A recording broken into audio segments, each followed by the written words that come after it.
Welcome to the Massachusetts School of Law Educational Forum. Thank you for joining us. This program is brought to you by the Massachusetts School of Law and is shown nationwide. When Marines enter an abandoned house in Fallujah, Iraq, and they hear a suspicious noise, they clench their weapons, they edge around the corner, and they prepare to open fire. What they find during the U.S.-led attack on the, quote, most dangerous city on earth, however, is not an insurgent bent on revenge, but a tiny puppy left behind when most of the city's population fled before the bombing. Despite military law that forbids the keeping of pets, the Marines defleet the pup with kerosene, they deworm him with chewing tobacco, and they fill him up on meals ready to eat. Thus begins the dramatic rescue attempt of a dog named Lava, and Lava's rescue of at least one Marine, Lieutenant Colonel Jay Kopelman, from the emotional ravages of war. So joining me for today's show is the retired Lieutenant Colonel Jay Kopelman, author of From Baghdad with Love, a Marine, the War, and a Dog Named Lava. Welcome. Thank you, Diane. I am delighted you're here. Thanks, I'm glad to be here. Thank you. And I'm Diane Sullivan, your host for today's program. Jay, I wonder if you would take us back to the fall of Fallujah and tell us a little bit what that was like. Fallujah, at the time that we went in for that battle in November of 2004, was an insurgent stronghold. It was a bastion of insurgent activity. They had a real stranglehold on the city and were determined to make that their line in the sand, where they were going to stand and fight the Marines who were coming in to liberate the city and release the stranglehold that they had on the city and the civilian population there. So it was known at that time as the most dangerous city on earth, and it was certainly one of the fiercest battles that anybody will remember for a long time. In Marine Corps lore, it is said to be the most intense and the most dangerous urban fighting since the Battle of Hue City in Vietnam. As I understand it, you signed up for this duty. Why? Well, I was a civilian in 2001 when 9/11 happened. I was still in the Marine Corps Reserves, and I realized as soon as I saw the second plane fly into the World Trade Centers that if we weren't at war then, we soon would be. And I wasn't going to sit on the sideline and let somebody else go fight my fight for me. That's what Marines do. We go places nobody else wants to, and we fight for other people, and I wasn't going to sit around and let somebody else do that. Thank you for that. Tell us a little bit what it was like in Iraq before the march into the city. Well, I was there briefly in 2003, just for a few months, and then again I was there for about a month before the invasion, a month and a half before the invasion of Fallujah in November of 2004. During my first tour in Iraq, it was at the very outset of the war in March of 2003. It was very different from anything I experienced my second time around. There weren't the improvised explosive devices that have become so prevalent and have caused so many deaths and traumatic injuries to young Marines and soldiers. That there wasn't the animosity from the general population that I think so many people are facing now, and that we saw a little bit when I was there. It's two completely different times in the history or the progression of this war. Early on, people were always very happy to see us, and now the numbers of people who are happy are fewer and fewer. You know, it's said that in the first 6 weeks of any military operation, when you go into a country the way we did, you're viewed as a liberator, and then as you stay longer and longer, and there are fewer and fewer improvements in quality of life and just basic services and availability of fresh foods, now you become seen as an occupier, and so fewer and fewer people appreciate your presence. Tell us a little bit about the Lava Dogs. The Lava Dogs are a group of Marines from Hawaii. The battalion that they're from is 1st Battalion, 3rd Marines, and they're from Kaneohe Bay, Hawaii. They were the Marines who first found Lava, the dog who is prominently featured in my book, hiding in a house in Fallujah the day that they went into the city. Each battalion that went into Fallujah, whether it was Marine Corps or Army, was given a sector that was theirs to work through, to clear, and then ultimately secure. And they were in the northeast portion of the city, and as they were clearing houses for their headquarters command post, in one of the rooms they heard a noise, and there was Lava. So the Lava Dogs named the dog for themselves. Wonderful story. Tell us a little bit more about how you felt when you first saw Lava. Well, when I first saw Lava, I had just been in from patrol myself, and you know, you're still a little bit on edge when that happens. And when you don't expect to see something, it's not really there. So when Columbus first sailed west and hit the West Indies, the natives didn't, for days or weeks, couldn't envision ships on the horizon. They had never seen them. And so when you don't expect to see something, it's not really there, and it takes time to assimilate that. But when I first saw Lava, he was in this house that was being used as a command post, and I didn't know they had the dog. And so this streak just came rolling across the floor, and I thought somebody had accidentally dropped a hand grenade. So you know, I jumped back at first and saw this thing, and then natural instincts kind of took over, and then after a moment I relaxed and I saw the dog, and I guess my next thought was, why do they have a dog here in this house in the middle of combat? You know, it's against regulations. You're not supposed to do that. So I want to read something from your book. Very early on, page 7, as I recall, you say, quote, "I like the way he felt in my hands. I like that he forgave me for scaring him. I like not caring about getting home or staying alive or feeling warped as a human being. Just him wiggling around in my hands, wiping all the grime off my face." You recall that feeling? Sure, sure. And I think that, you know, you're far from home, and war and combat are not normal states of being. It's kind of the antithesis of living and human life. And so you find something that reminds you of home, you know, because I think most kids have grown up either with a puppy dog or they've known somebody who had a dog and they've played with that dog, and it's just a very relaxing, you know, non-threatening feeling to be able to hold that dog and remind you of the way things should be, not the way things are. Initially, what did you see as the options for this starving 5-week-old puppy? Well, there were no options. Initially, it was, you know, he's going to have to go at some point because the Marines aren't going to be there forever.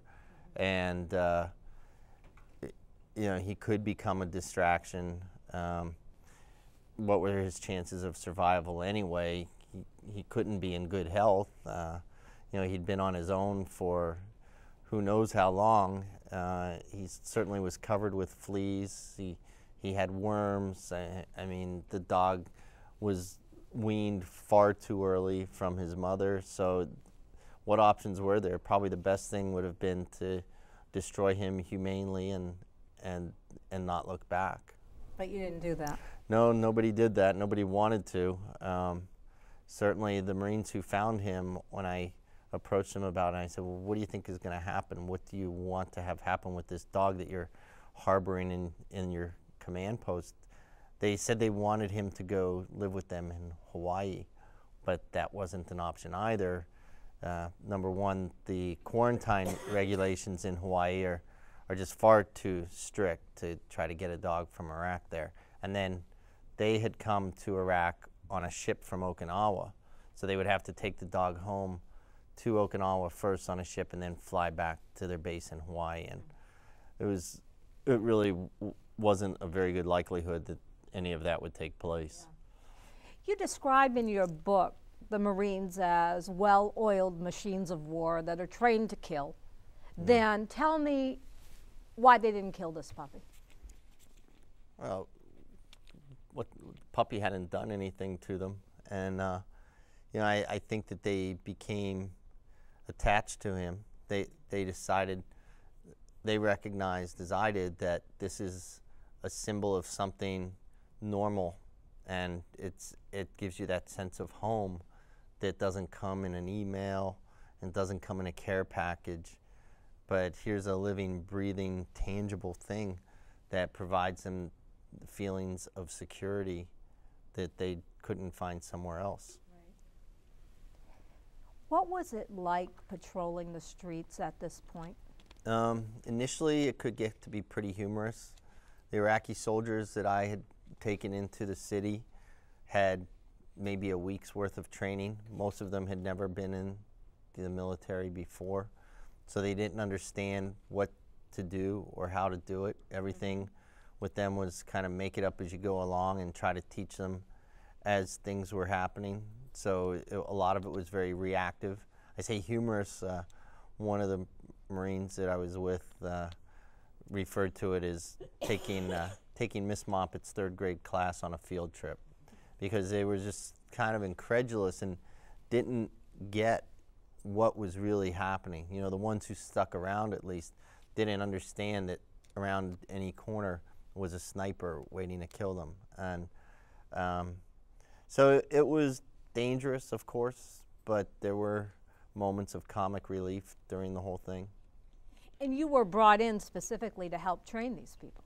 Right. I was initially in Iraq to help train the Iraqi Special Forces, and then when we began the planning for the invasion of Fallujah, was subsequently assigned to help bring an Iraqi army battalion into the city of Fallujah for that battle, and they would then be assigned further to work with the lava dogs and be mentored by them and work manning checkpoints with them and patrolling with them.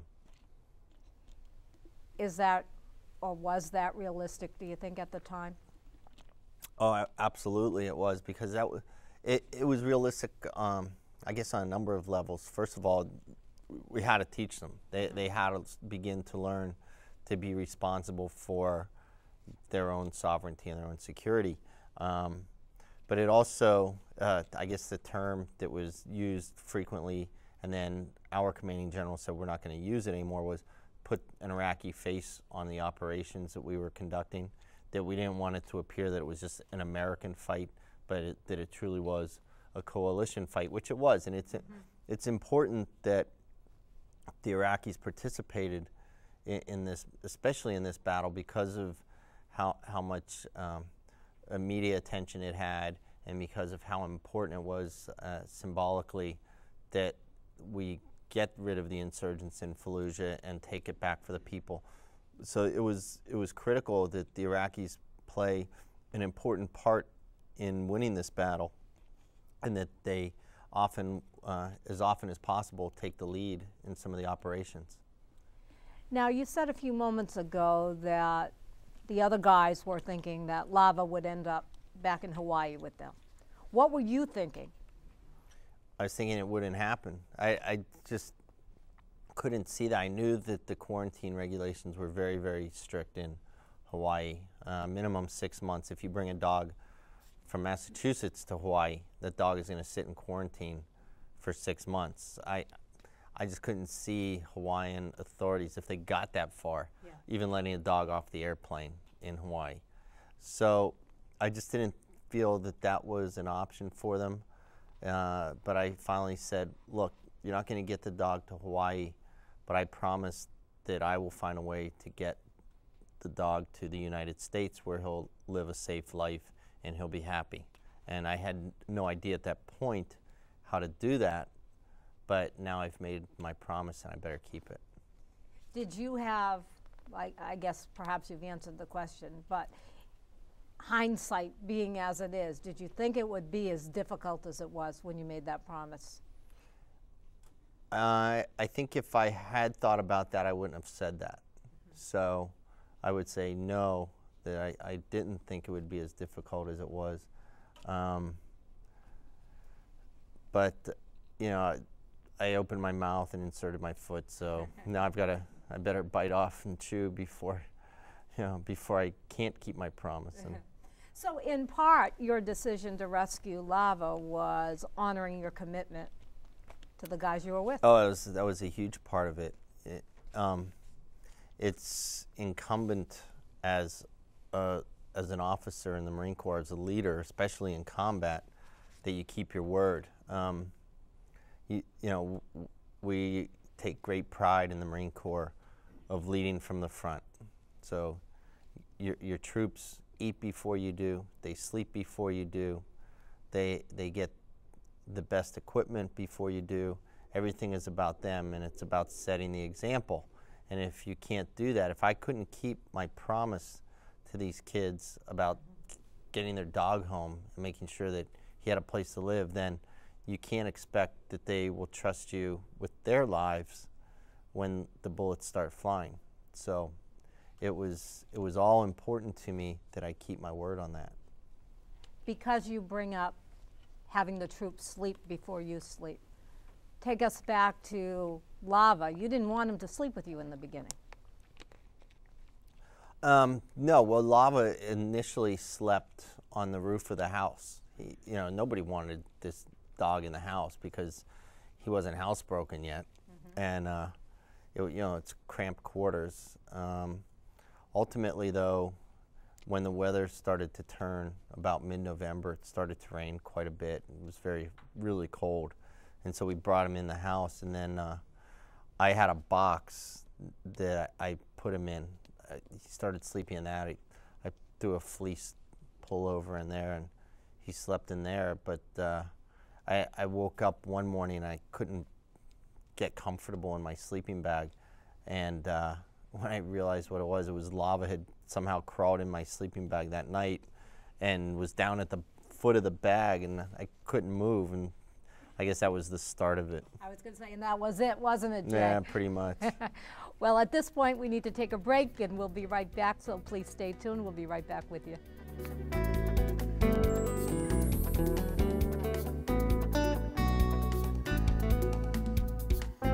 Welcome back to the Educational Forum. We are discussing with the author the book With Love from Baghdad. Just simply a terrific, terrific book that we all should read. Tell us about Ann Garrels. Ann is a correspondent, a foreign correspondent with National Public Radio, and she has covered wars all over the world, the Middle East, Bosnia, the former Soviet republics. If there's been a war during her career as a correspondent, she's covered it. And Ann was embedded with 1st Battalion, 3rd Marines, with the Lava Dogs when they entered the city of Fallujah, and she was one of their embedded correspondents when they found Lava. She was concerned, as I recall from your books, that she felt that she may not be reporting things exactly how it was, or at least not really portraying the Lava Dogs as they were. So I want to read something that she wrote. She says, quote, "During the fighting, the battalion gained a new member, a tiny puppy they named Lava Dog.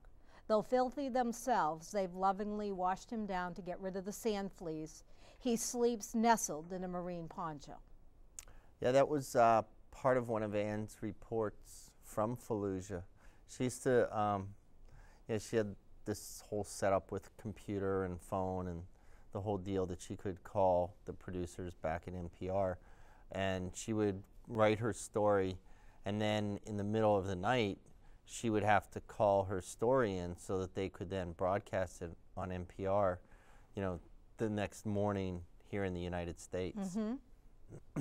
And she becomes actively involved in Lava's rescue. Eventually, at my behest, yes, she did. I don't know if it was grudgingly or not, or if she did so willingly, but Annie became very important to Lava's rescue, particularly after she had left Fallujah and was back in Baghdad covering the elections. Right.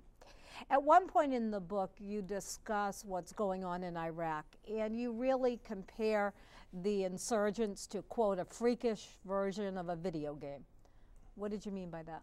I think that was talking about, at one portion in the book, the fighting that we were seeing in Fallujah, that, you know, these guys would just pop up, and it's like going into a video arcade with one of the games where they have a pistol or a rifle, and as you shoot them, another one pops up from somewhere else. You know, it's like a life size, you know, real life Hogan's Alley, where there are just bad guys in every window and every doorway and around the corner of every building. And it seemed that no matter how many we killed, there would somehow be more of them that would just kind of come up from under the ground and take their place. And amidst all of this, you stay committed to saving this tiny puppy. Yeah, I guess everybody did. That lava, again, as I said, became just so important to people, and he came to symbolize, I think, the greater hope that everybody had for Iraq and the Iraqi people. Tell us about General Order 1A. General Order 1A is promulgated by United States Central Command out of Tampa, and it's essentially don't be an ugly American order. So there are a number of parts to it. Mm-hmm. It covers how you should behave in somebody else's country. Don't go into a mosque unless you're invited. You know, don't have interpersonal relations with the local population. And it also says don't make friends with, don't adopt, don't care for any kind of animals, don't have pets. And that's all, it's an all-encompassing order, but obviously the part that's important to my book is the part about keeping pets and mascots, which we did with Lava. He was both a mascot and a pet. Why didn't the military want you to have a pet? Well, there are some very good reasons for it. Under most circumstances. Number one, these feral dogs and cats can carry diseases, and they do. If you have a force that is now degraded because somebody's been bitten or a couple people have been bitten and have rabies, then you can't fight. You're not as combat ready as you should be. And it doesn't matter how technologically advanced your weaponry is or how superior it is to the enemy. If you don't have people there to use it, then it's just parts on a shelf. The other reason is that the dog could cause a distraction.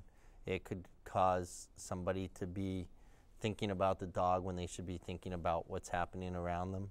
People can become careless.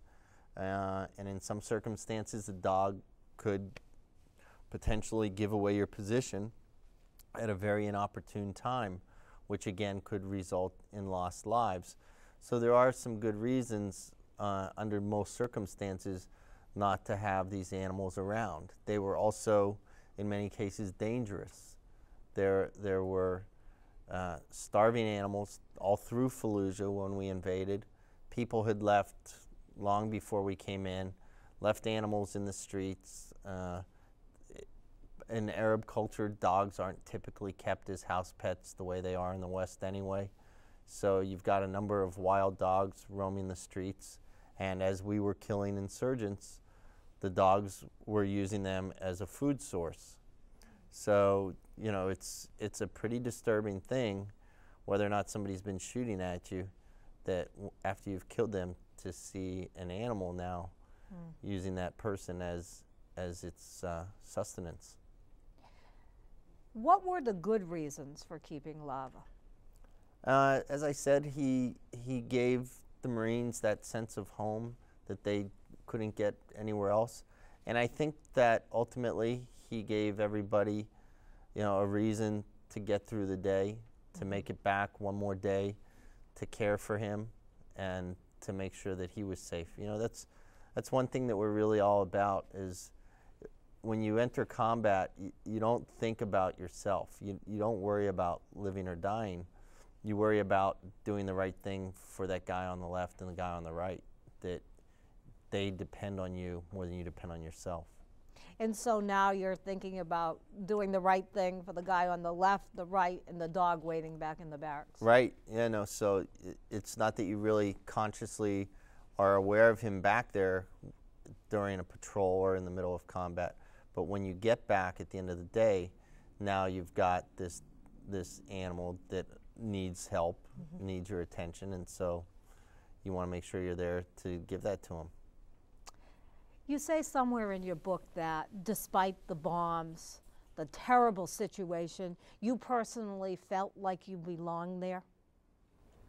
Sure. You know, I said earlier that I wasn't going to let somebody else fight my fights for me, and I think that all Marines feel that way, that if there's a fight to be fought somewhere, that we should be a part of it. And you know, I don't know if that's my fate. You know, I'm not like Lieutenant Dan in Forrest Gump, that it's you know, that it's my birthright to die on a field of battle somewhere. But it certainly wouldn't have felt right to be back here while other people were going through that. Okay. Let's talk about the rescue. You decide now at some point that you want to get Lava home to the United States. Who do you contact here, and how does that go initially? Called a friend, sent an email, and then and initially it's you want to do what? But yeah, so I had to get in touch with a friend back in the States to see if maybe he knew somebody who knew somebody, and as it turns out, he did, and was able, after some phone calls and emails, to get the right connections to the Helen Woodward Animal Center in San Diego, whose president was a former Marine.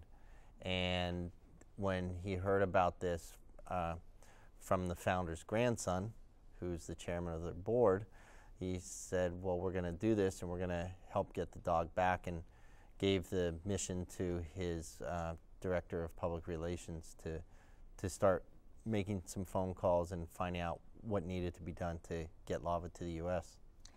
A problem arises in the sense that you now received a transfer notice. They're going to move you to Camp Fallujah. Right, well, I was being pulled out of the city and would only be at Camp Fallujah for 5 or 7 days before reassignment north of Baghdad.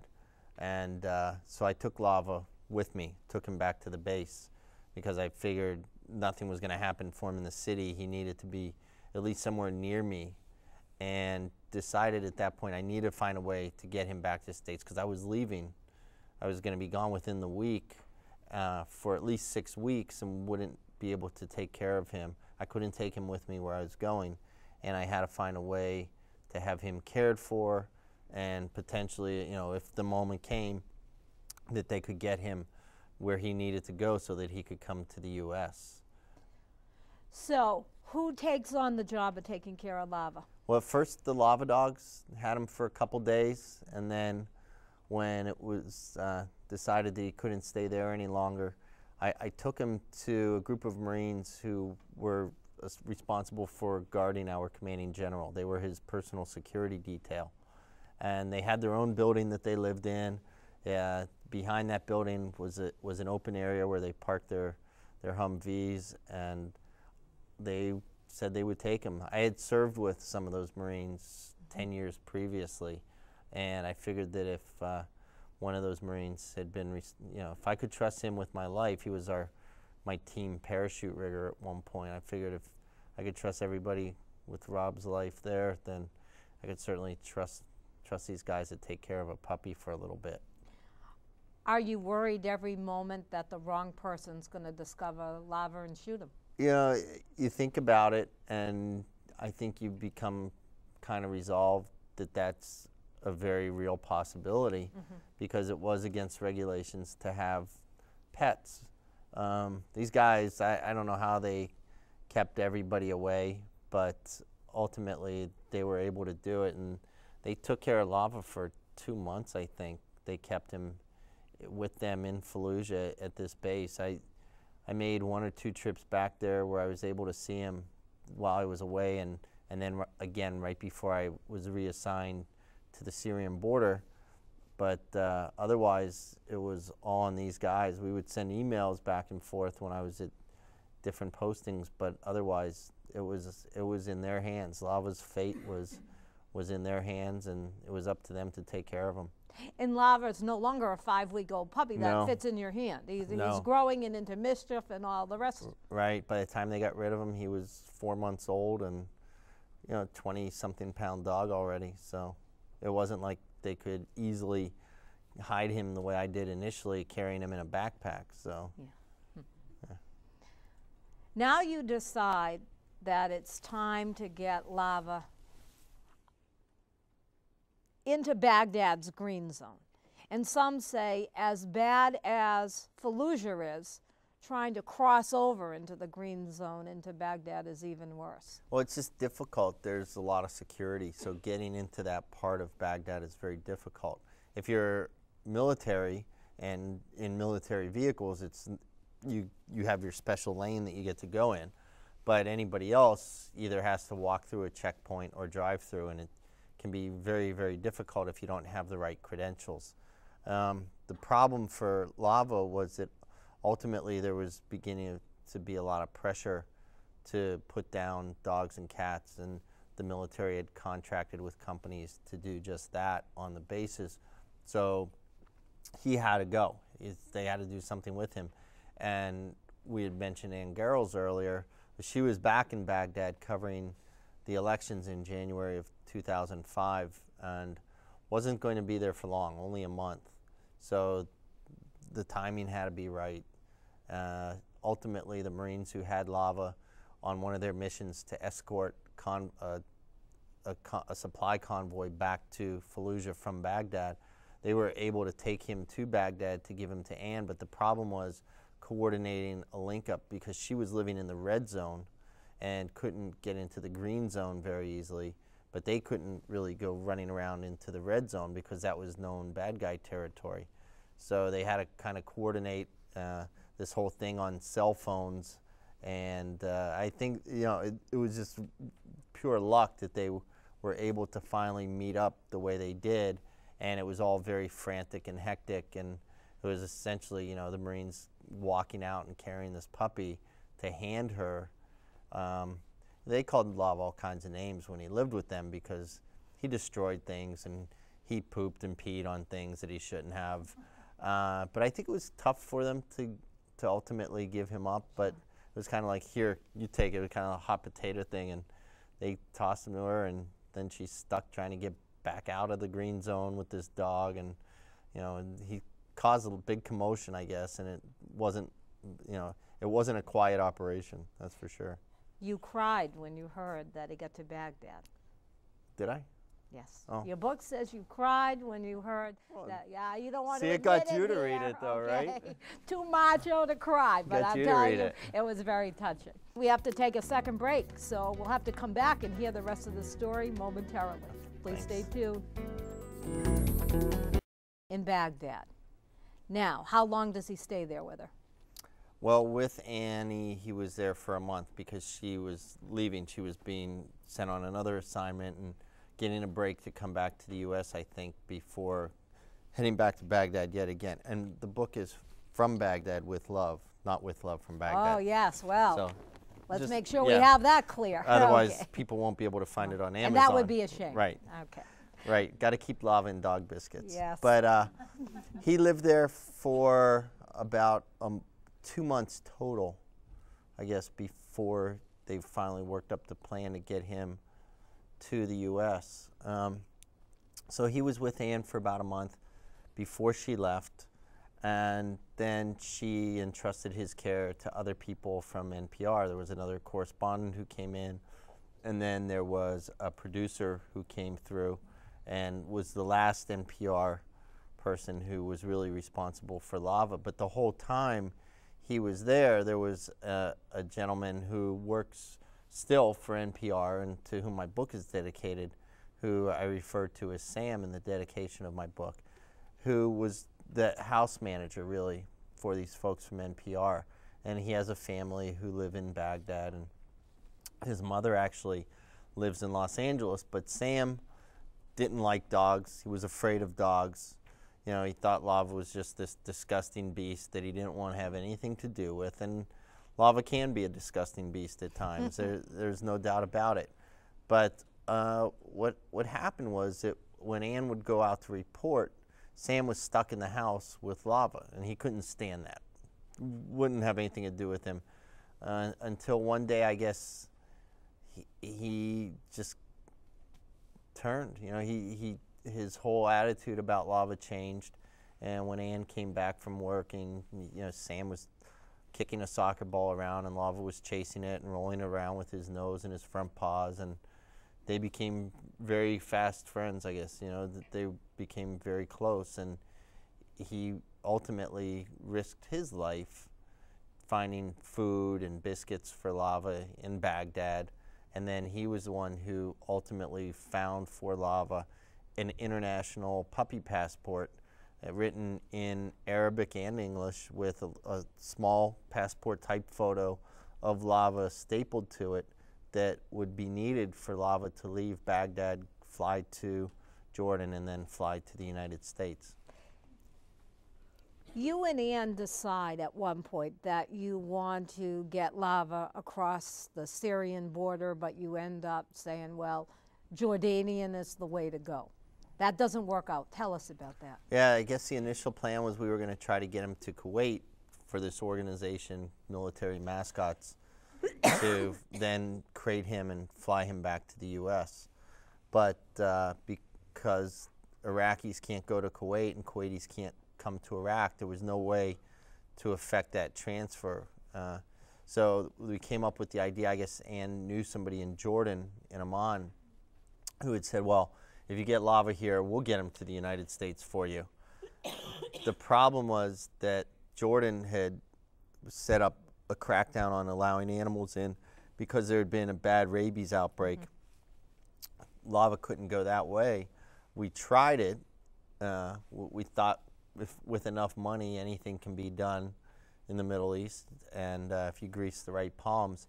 So they put Lava in a travel crate, put it in the back of an SUV with a driver who was scared to death of this puppy, and they sent him on his way. The problem was that it was at a time shortly following an Arab holiday, the Ashura, and so the borders had been closed for 4 days to help stem the flow of traffic back and forth, and it just makes it easier for us to keep terrorists from coming in. It took 12 hours to go from Baghdad to this border crossing point, and it's normally about a 2.5-hour drive from Baghdad to the border and then into Jordan. Ultimately, the car got out of Iraq, crossed no man's land, and then got to the Jordanian border where it was turned around because the dog. So Lava then had to ride 2.5 to 3 hours back to Baghdad. So all told, he spent about 15 hours in the back of this SUV in a dog crate going back and forth. And Ann was gone. You know, no, I think Ann was still there, but she was leaving soon. What were you thinking when this mission, so to speak, failed? I figured that was it. There was no way we were ever going to get Lava out of Baghdad or Iraq, and that he would just have to live there. But Ann had told me that everybody there who was taking care of him, everybody from NPR, Sam, had all assured her that if we never got Lava out, he would live at that house, and they would always take care of him there. And I felt pretty good about that. I thought that was fine. That was as much as you could ask of anybody to do. That was really the most you could ask them to do. And but you don't give up. No, because there were other people trying other methods to get Lava out of Iraq, and I knew that they were making those efforts, but so far none of it had come to fruition. It had all kind of been, well, here's an idea. No, that's not going to work. It's just one idea after another that wasn't bearing fruit. And finally, after months of trying this, the idea congealed that they would get dogs from a kennel in Indiana who were working with private security contractors and with the military. These very elite Malinois and German Shepherds would be coming home for their rest and relaxation, their R&R. And the idea was that Lava would travel with them. So now here's this 5-month-old puppy. He's a mutt, but he's going to travel with these elite working dogs, these detection dogs, as they come back on leave. Posed as a detection agent. Right, yeah. There's a military working dog in training. And the plan is that the dog handlers from this private security company and from this kennel would bring Lava back with the other dogs, but it had to be coordinated in such a way that Lava would be taken from the red zone to the green zone, or what they now call the international zone, but nobody at NPR at that time had the credentials to cross through. So the house next door was ABC News, and they had the credentials. So they took Lava and got him through the checkpoint into the green zone, where he could then be given to the guys from Triple Canopy Security and Von Lick Kennels. And it had to, they had to be willing to do this, but the dog handlers are dog people anyway, so they understood, and they said, sure, if you can get him to us, we're not going to make any promises that he'll clear Jordanian customs, but we'll at least get him on an airplane out of Baghdad and get him to Amman, where we can then forward him further to the United States. So it was, every step of the way, it's touch and go, whether or not can you get him into the green zone. Okay, can you meet up with these guys at the right time so that Lava's with them? Is he going to be detected going into the green zone?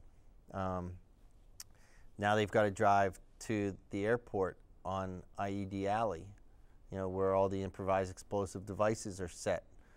Will all the cars make it? Will he get on the plane? When he gets to Jordan, will Jordanian customs at the airport in Amman say, what is this? This dog can't make it. And there were times when even these working dogs, you'd have to bribe somebody to let them go through. Otherwise, they would hold them for up to 30 days in quarantine there. So there were a number of things that could have gone wrong this whole way before he finally, 24 hours after getting to Amman, was put on a flight to Chicago. Your book reads like a suspense thriller, because it is. Yeah, suspenseful for Lava, that's for sure. And for you. Well, yeah, when you're sitting there waiting to find out what happens. Even I came home before he did. So for me, that was a very difficult thing.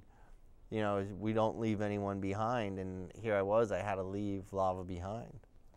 You never envisioned, though, from the beginning on, that Lava is going to end up at home with you in California. You probably think that that's a nice thing. It's really kind of pie in the sky stuff, but realistically, there's no way that can happen. Mm-hmm. It does happen. It happened pretty amazingly. Tell us, let's talk about you coming home. Mm-hmm. What was that like coming back to California? How'd you feel? Oh, it's coming back to California. It's coming back to heaven. It was great, getting back into your old routine and seeing friends, and it was great. Except Lava was still in Iraq, and I didn't know what was going to happen. I didn't know if he would make it back to the United States or if he would just be left in Baghdad. But at least I had the comfort of knowing that there were people there who would always take care of him. Are you corresponding with people at this point? Oh yeah, we were still in touch with the dog handlers and with the folks from NPR. I still had their emails, and we were staying in touch. So I knew that there was a plan in the works. I just didn't know if or when it would be executed. How much time ultimately passes before Lava gets out? It was about 10 days from the time I got home till the time that he also came to San Diego. Okay, tell us about Lava finally leaving Iraq. Yeah, the stars all aligned, the planets were in sync in orbit, and they managed to make the handoff as advertised, and got him to Amman. They flew out of Queen Aliyah International Airport outside Amman, Jordan, and he landed in Chicago. He was met by the public relations director from Helen Woodward Animal Center, and the community relations director from IAM's Pet Foods, and then also by the gentleman who owns Von Lick Kennels in Indiana and his family. They all went to Chicago to meet the plane and be there waiting for Lava, and he spent a night in a hotel with the guys from IAMS and Helen Woodward, and then the next day they put him on an airplane and flew him to the U.S. There had been a number of requests from media for stories, but because ABC had helped to get him from the red zone to the green zone, we gave them an exclusive, and I guess I was supposed to do an interview on Good Morning America that Monday or something, and it was the weekend in April when the Pope got very sick and then ultimately passed away. So every other story got preempted, but ABC was able to cover Lava's arrival in San Diego and then our reunion at the Helen Woodward Animal Center. So they ran that story a day or two later. You know, we weren't on the show, but they ran a story about it, and so they covered his reunion, and ultimately I was reunited with him at the Helen Woodward Animal Center. You know, good advertising for them, and it was a great day. It was perfect Southern California weather that day, and Lava was, I think he was as happy to see me as I was to see him. So What a reunion. yeah, it was great. Tell the audience a little bit about your life today, Lava's life today. Lava's got a great life today because I'm the one that goes out and travels and talks about him. He gets to stay at home in California. Unfortunately, I don't know what it is, but the ocean just scares him to death. I can't even drive on a street where he can see the ocean from the car. He runs to the other side of my car. I have a big SUV, and he's in the back of it, and he starts clawing at the windows on the side of the car away from the ocean. He hates the ocean. He likes the beach. He likes to run in the sand, but I don't know what it is about the waves that scares him. So we don't spend a lot of time there together, needless to say. And but you're a surfer. yeah, and it would be great, you know. I see people who sometimes get these dogs they teach to ride on the front of their boards. And that would be pretty fun to do with him, but He's done enough, Jay. yeah. So, but there's a great park right near our house, and Lava plays there all the time. At first he was somewhat of a celebrity there. You know, we would go to the park, and all the other dog owners would say, "Oh, here comes Lava," and it's like, it's just another dog. Get over it. But he's a little bit of a local celebrity there, and we were there probably 5 months, 5.5 months after he had gotten back to the States, and we were playing. And you know, Lava, one of the things he does is he'll just sort of torment the other dogs. He's very fast, so he can tease them and then run away from them, or he'll run up and kind of bite them and he wants to wrestle a lot with other dogs. So he was playing with a group of dogs one day, and a young boy decided to start playing with all the animals. And Lava, of course, saw this as an opportunity to wrestle with somebody else. And so he went over and he grabbed the kid by the arm and dragged him down. And a woman yelled at me, "Hey, your dog just bit my child." I'm like, "Oh, great." So I went over and I said to her, you know, because he's a little bit of a celebrity, maybe she knew who it was, and the lawsuit's going to follow.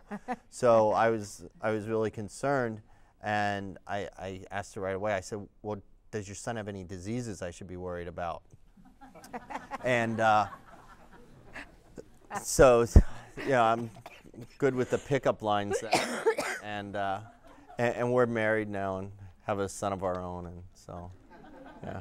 And one of my favorite parts of the book, and I told you I read the end before I read Right. the book, but in any event, is Lava now sleeps on your stepson's bed, as I understand it, like he protected you. Right. Well, that's by design because we don't want him sleeping in our bed. And so both dogs, actually, my wife had this other dog when we met, and so they both sleep with Lava. And it's good security. It's nice to know that he's in there, and any wrong sound, he's going to bark and growl at it. So he's a first line of defense. So. What do you foresee in your future? What's next? I'm not really sure. I guess I should grow up and get a job someday. I hope not. But I have a speakers bureau that's actually based here in Newton, Massachusetts, and so they send me out to lecture, and so I get paid to do that, and that seems to be okay. And then I haven't gotten a royalties check yet from my books, so maybe this year I won't have to get a job. I don't know. We'll see. But I don't know. I've got a couple of books in the works, actually. Good. That's what I was hoping to hear. Yeah, I've got a novel, and I'm thinking about doing a children's book. I tried to start that, the story of Lava, for a children's book, but that's the most difficult thing to write of all, I think, is kids' books. People who do that and do it well are gifted beyond my abilities, so I might have to find somebody to help me with that. Well, I hope you do. I hope you pursue that, because it is a beautiful, beautiful story. What lessons did you learn from Lava and from Iraq? Well, I think that one of the big lessons from this whole thing is that if you know, I don't want to get into all the touchy-feely stuff, but if you have enough hope for something, if you persevere at it and you stick with it long enough, then almost anything is possible to accomplish. And that may be the message for what's happening in Iraq now, is that if we do stay with the mission and we teach the Iraqis and mentor them so that they can be sovereign and be responsible for their own security, then hopefully everything we've done there won't be for naught, and that they will achieve some sort of freedom and democracy and have a better life, certainly better than what they're enduring now. As you were breaking military rules, as you were harboring Lava, Fugitive, right? Yeah, were you worried about what might happen to you? No, the biggest worry was what they would do to Lava. Yeah. That, at that point in my career, it's not like they're going to court-martial you over it. The worst thing is that they would have destroyed Lava. My immediate... I'd rather see you court-martialed, sorry. Thanks. There's something very perverse about that. Yeah, so, it was mostly what would happen to Lava, but my immediate superior was taking care of a couple of cats. People, under certain circumstances were willing to turn a blind eye to this thing, It seemed kind of, in the larger perspective, in the grand scheme of things, what's he hurting? Are more animals making it back? Yeah, you just don't hear about it because it has to be done, a little bit surreptitiously, as we did with Lava. You can't just flaunt the violation of a regulation of a standing order. So you have to be a little secretive when you're doing it. But dogs and cats do get out. There's a reporter for the Washington Post who has set up an animal shelter in Afghanistan. So it's happening. Are there things people in the audience can do to help the plight of some of the animals or the people? Geez, I'm not really sure what organizations there are that you can get involved with to help the Iraqi people. I would say one thing that's always helpful is to continue to be supportive of the U.S. troops who are there. Don't don't forget about them. Continue to support them, and I don't mean just by slapping a yellow magnet on your car, but you know, when you see people who have served, just tell them you appreciate their service, whether you agree with the policies or the war or not. As far as the animals go, you can donate money. There's an organization called Military Mascots. I think she's actually in Vermont or New Hampshire, and Bonnie will take your money. Bonnie Buckley? Yeah. So. You donated proceeds from your book to 2 different funds. Yeah, I give, well, the one charity, I was on the board of directors, and we've since shut down operations because we accomplished our mission.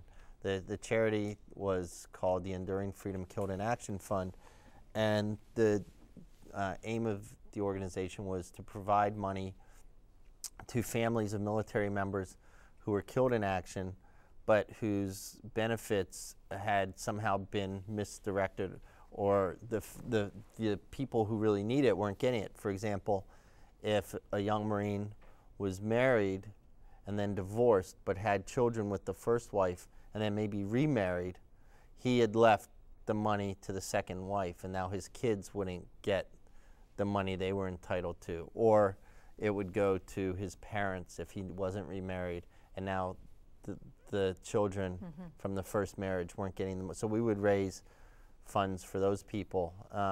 And part of the reason was because the death gratuity was so small.